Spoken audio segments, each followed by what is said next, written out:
Hello everybody, and welcome back to the MiNameIsJake channel. Today, something slightly different.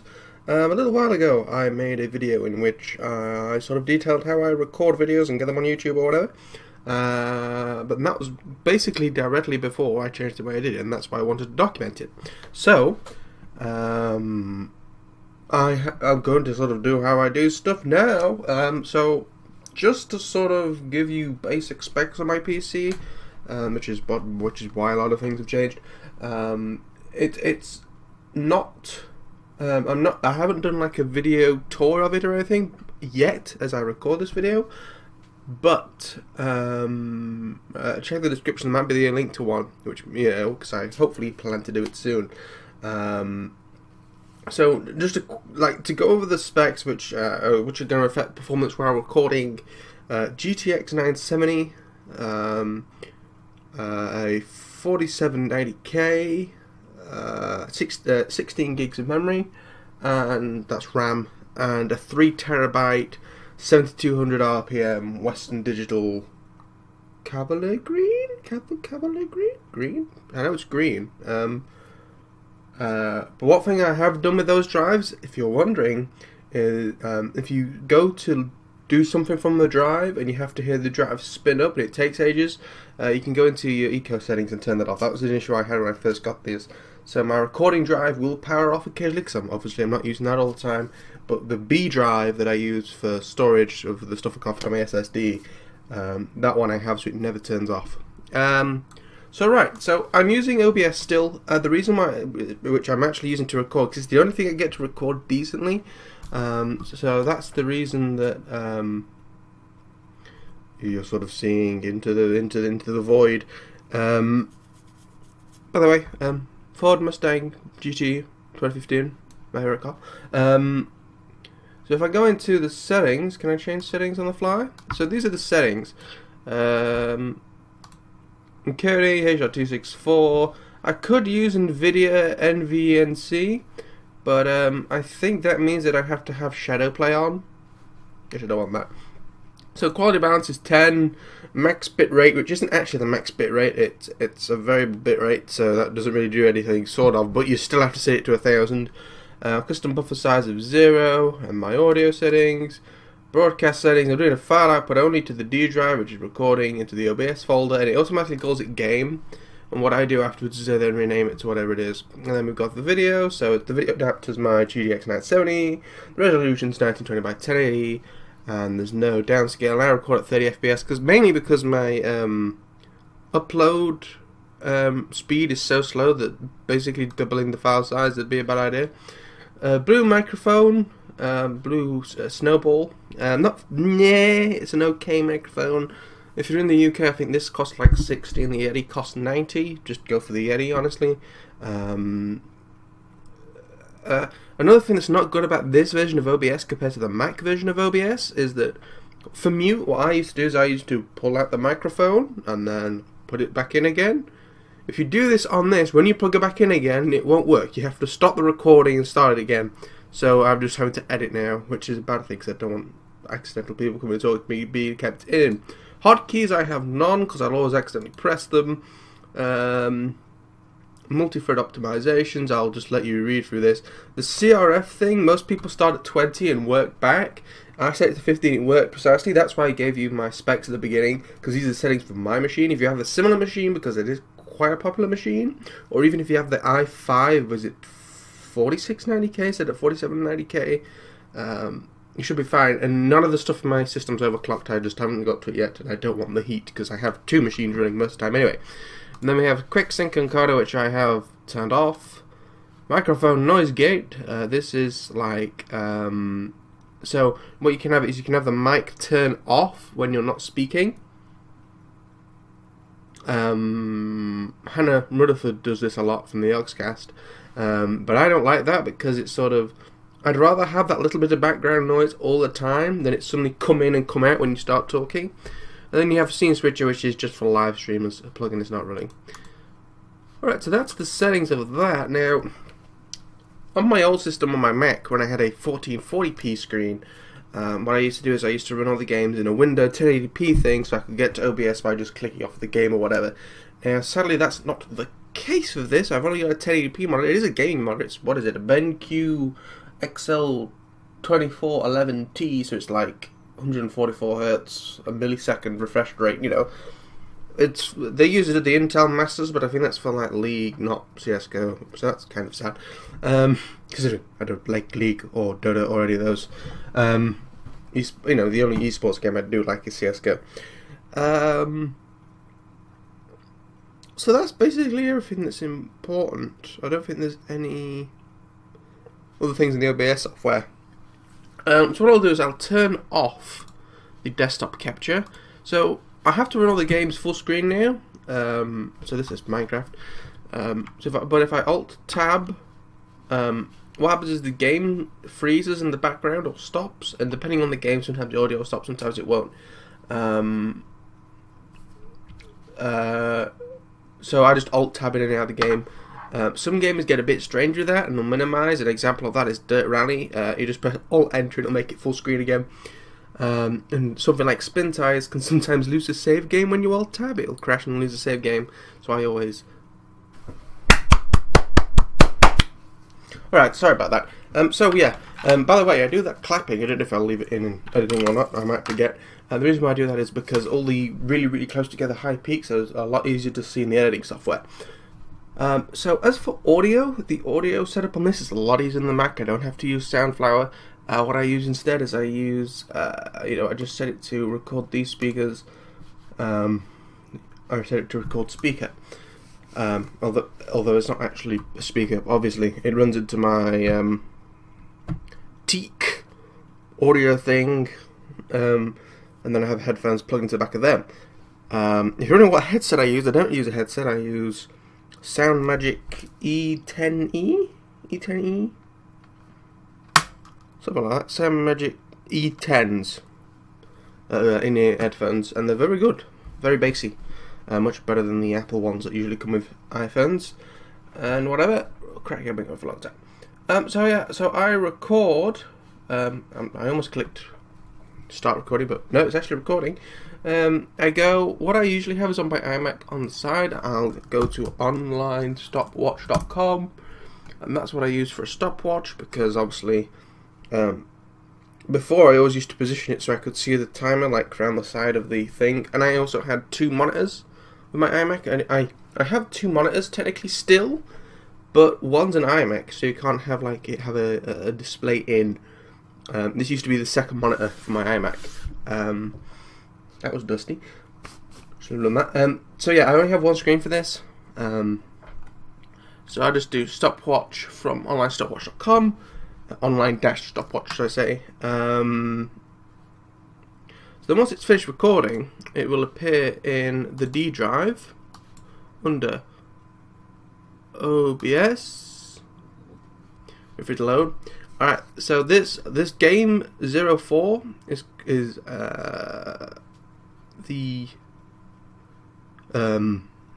it's the recording we're doing now, that's why it's got 0 kilobits, but here are all the other videos, and I sort of named like 7 days 7 and 8 because I wanted to split that one in half. 7 days 6.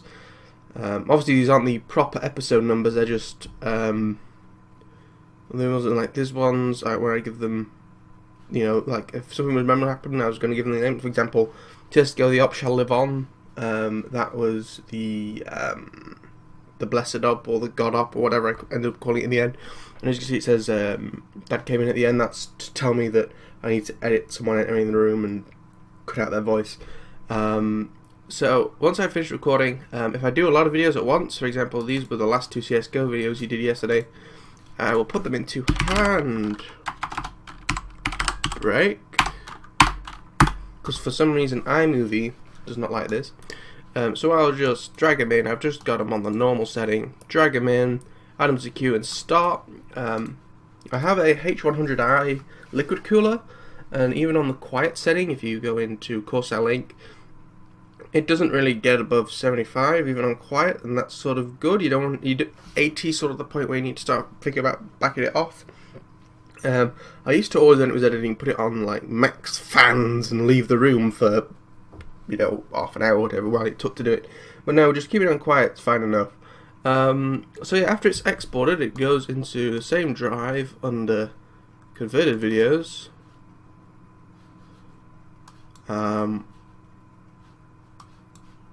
which I'm not actually showing because I haven't ticked this box. Let me show you that again. So inside my recording drive, OBS, here are all the things, here are all the files, and someone just decided to drill a wall, but we'll carry on because sod it. So here are all those CSGO videos from the last 2 days, if this is uploading when I want it to be uploaded. So I'll run that into Handbrake. I'll drop it in, add it to queue, start it, and as I just said about the H100i, I'm not going to edit out the previous bit because sod it. So then we go into converted videos. Here are all the converted videos. Now this drive is actually shared and available on my Mac. So what I'm going to do is I'm going to head over to the Mac and I'll show you what happens from now on. Right, so now we've moved over to my iMac. I still use this for video editing and uploading. A couple of things to note. One, the microphone's going to be different. It's going to be the internal microphone from the iMac. It's not going to be the Blue Snowball, so apologies for the probable degradation in quality, and possibly volume levels might not be the same, but I'll try. Secondly, this second part I'm probably going to blitz through a lot quicker because a lot of it is very similar to the past video I did. So what I'd recommend is you watch that video from sort of past the OBS bit onwards. Anything I don't cover in this video will be probably the same as the other one, and that's why I haven't mentioned it. And also, in the other one I show off, like, I'm pretty sure I show off like a spreadsheet of like my title or whatever. That's exactly the same, so I won't be going over that. Alright, so first of all what I do is, because I turn my PC off every night, it loses server connection. I have the hard drive, recording hard drive, shared over the network. I'm not going to show you how to set that up or how to connect it to from the Mac to the Windows. The reason why I'm doing that is because I'm not sure about safety and hacking and blah. So it's not that you're not hacking to do it, but people hacking me. So I'm not going to show you how to do that. Just Google it how to do it and just presume I have connected it. And what I do is I'd go in Finder. I would go into that converted videos folder on the D drive from my PC, and I would drag over from the converted videos folder all the videos I want to work on, and I would then wait for them to import, and they would appear over here. I'm not sure if the mouse is being recorded. I haven't recorded on the iMac for ages, but the slightly to the left up a bit is where the thing that's moving is the events browser. That's where all the unedited video goes. So the first thing I do is I make sure that down here in this section where this line is moving, I make sure that there's only one clip in there. The reason why is that there can be multiple clips if I spit bits out, and I'm going to directly replace the video to save the fade in and out. So I only need one thing, otherwise you'll end up with 30 minutes of CSGO and then some weird 10 minutes of spin ties chucked on the end. As far as I know, that's never happened. Well, not that I've not caught it before. I know it's happened before, but I have always caught it. So I make sure there's only one video. I then delete the previous video from up here, gets rid of it. I won't do that now because I'm going to use this video to show you how it works. The video from yesterday, supposedly, hopefully. So what I do is I would then drag the new video on top of here. It would then see replace. It would then replace it. I would then strip down the start and end to the right places. I'd then look for me clapping and remove those sections, and I would then export it to the folder, give it the the name of the series, episode number, and the sort of sub name. Then I'd run it through Handbrake. As I say, if you want to know detail about how this works, check out the other video, although the Handbrake settings for the export for YouTube is just the standard Handbrake normal settings. So after that's done, that then ends up in the converted videos folder on this computer. And here's where things get a little bit different. After the YouTube apocalypse, which if you don't know what that is, it was basically where, we'll stick that up, there's nothing like personal information now. Basically what the YouTube apocalypse was I still had tags in my description, from when that was a thing on YouTube, and that was the thing that everybody did. And YouTube deleted about 450 of my videos. I have over like 1,150, I think, actually uploaded, but if you go onto my channel, it'll say about 700, I think. And what that was tags and descriptions, and they just directly delete the videos. They didn't say, can you alter this please, here's 30 days, do it, if you don't do it then we're deleting it. It wasn't that, it was bang, your video's deleted, bang, you know, I'd get 150 emails at a time, just happened over a few days. Just my phone would be constantly scrolling for about 2 minutes as all these text messages come in, because it deleted them all. What I prefer YouTube did is if they made it private, let me fix the settings, even if my view count or likes and comments got all deleted, as long as the video stays up, that's all that's important to me. Because the trouble is, it does say, don't worry, you can upload your video again, but the trouble is these videos from 2 or 3 years ago, I don't have those files still. Now here's where this comes in. This is photos from Google. It was announced a little while ago, and it lets you have unlimited space for videos and photos.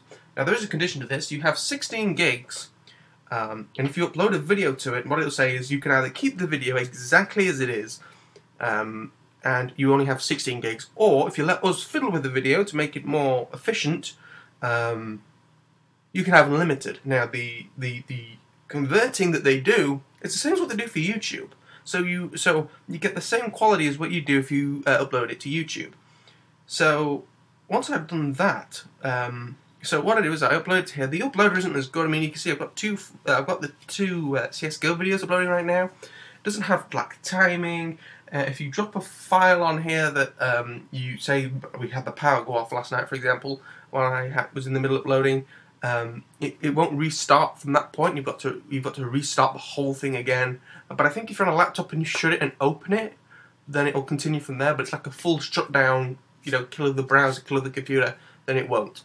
But I think a sleep of a laptop, say, is fine. But I'm not sure. What I would say is if you need something up quick as well, because this is a little bit slower, I think. If you need something up quicker, and you need to make sure that it's done right the first time until you get more confident with it, or if there's like a specific deadline you have to get it done for, upload it for YouTube first, then upload it to this. And what I do is I upload it to this, and then I head over to youtube.com, and I click upload, and then here you can see import your videos or photos from Google Photos. Click that, it'll load up this screen. Eventually my internet's having a fit at the moment. Come on, internet. Well, if it won't come up, I'll... Oh, no, hang on. Maybe, sometime in the future. I'll start... Right, so you've got all these boxes. If you click on them, they turn blue. If you then click select, it'll start uploading them. And it'll upload them to the processing point. Now, the processing does take a bit longer than if you loaded it straight to YouTube, but I think that's because the processing actually starts while it's still uploading, if you do it directly through YouTube, so that's why it's longer, because it's having to do all of the processing at once, instead of doing two things at the same time. But the processing takes only about 5-10 minutes on a half an hour longer video, and then it's the same deal as I did in the last video for all my tags, links, descriptions, whatever. So that's it. I'm going to end the video there. If you want to see the actual me putting stuff into YouTube and setting it up, how I do it, all my tags and descriptions or whatever, you can check out the other video. It'll be linked in the description down below. But I thank you all for watching. If you enjoyed this, please give it a like. Leave a comment if you have any questions at all about how things work. I do hope soon to do a tour of my PC. I also hope that leave a comment if you have any tips on how I can do these videos slightly better. This one is going to be slightly rushed edited. I usually, when I'm doing more of a project video like this, I really enjoy kind of doing the editing, but I'm going to try and rush this out a bit more so the editing won't be quite as nice. Hopefully this microphone is not that bad. But yeah, leave a like, leave comments, please subscribe as well. I do a video every single day, and I'll see you all in the next one. Cheerio. Check out the CS:GO videos and Minecraft single player I did before. I can't remember what it was. But anyway, yes, check some videos I did later on in the week. Enjoy your Sunday. This should be uploaded on. See you in the next one. Cheerio.